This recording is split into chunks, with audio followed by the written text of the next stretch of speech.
දැසනේ doctor මට දුර වෙන්නේ. දුර වෙන්නේ? ඔව්. ඉර වෙනවා. ඔව්. ඉර වෙනවා. එතන හිට දුරක් නෑ. ඔයන්. ඊළඟ වන්දි මේ කවුන්ටර් එකට 300ක් බෙදලා යන්න. ඔව්. මට හිතෙනවා මෙරුයි. මෙරුයි කියලා. ඔය අත්ත වැරදි කාමරේට ඇවිල්ලා තියෙන්නේ. එහා කාමරේ තමයි මනෝයිද. ඔව් ඒක මම දන්නවා. මේකද? ලයිට් එළියක් තිබ්බා ඒකයි මං ආවේ. මේ ලයිට් එක දාලා මේක නාවේ. අම්මේ පුතේ වල හොදන අමාරු. යන්න. මේ 300ක් බෙදලා යන්න. කවුන්ටර්. ડોක්ටර් වාරේ. මොකක්ද දැසනේ? ડોක්ටර් මම බස් එකේ යද්දි මට නිින්ද යනවා. බස් එකේ යද්දි නිින්ද යනවා. මටත් ඒක යන බස් එකේ යද්දි නිින්ද ගියා.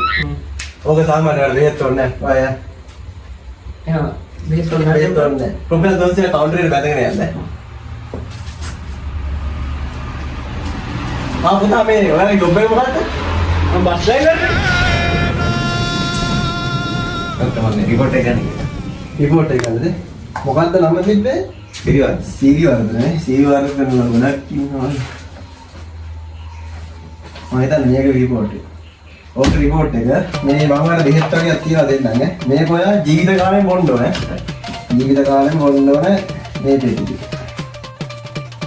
ඒ නවර බොන්න ඕනේ. දවස් දෙක ගානේ. දවස් දෙක ගානේ ජීවිත කාලෙම බොන්න. සීරිවර්ධන සීරිවර්ධන දැන් ડોක්ටර් පෙති 3යි දී. පෙති 3යි නේ.